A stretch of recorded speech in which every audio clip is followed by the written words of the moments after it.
because it is so critically important. Just this week, 2 announcements, which, people are looking for miracles. One, in mice, they have reversed diabetes. That's amazing. And they see no reason why it will not work with humans.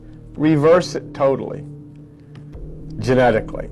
And the second thing that they did this week is they have broken the genetic code in meningitis, so that now they can find out how it is that meningitis happens, and they can reverse it.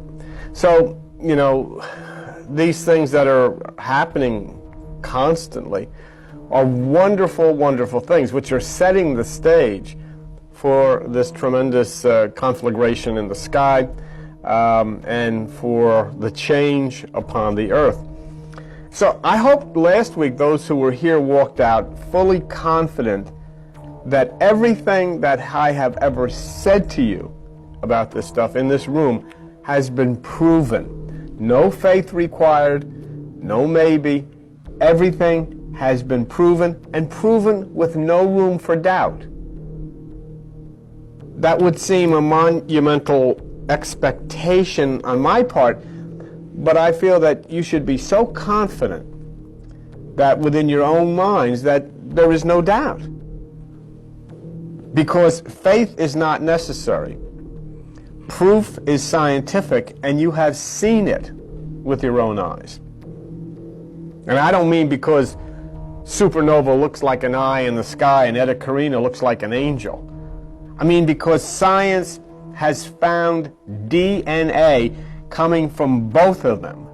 And because science has stated that both of them are affecting the earth and will affect the earth more, and because medical science is coinciding the dates of curing cancer with the same time frame that the National Aeronautics and Space Agency uses to predict the explosions of the supernova.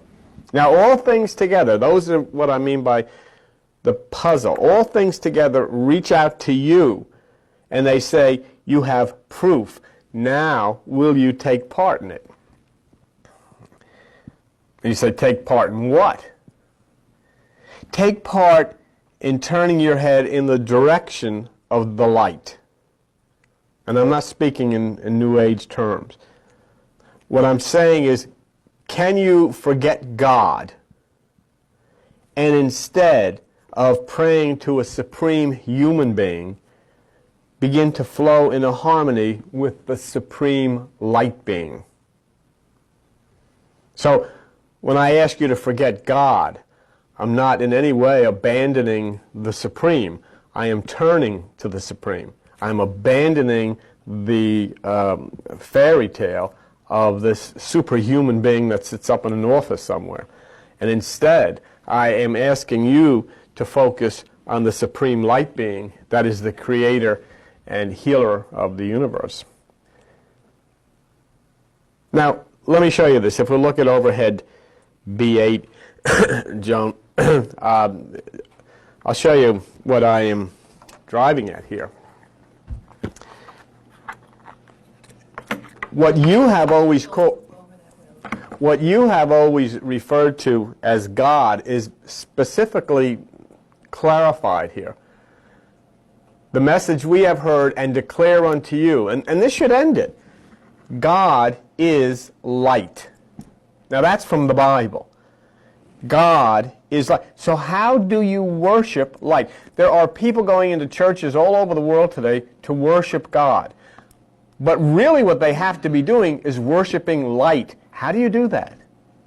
How do you talk to light? I mean, how do you pray to light? Would you like to kneel in front of this bulb and ask it something? How do you do that? And the reason you don't know how to communicate with light is because you've never tried to talk to light before. You always talk to people or you talk to pets, but you've never talked to light. But that's the deal. God is light and you are light, so it's light to light. How do you do that? So you'd have to forget everything that you've ever learned, in the same way that scientists have had to forget that the speed of light is constant.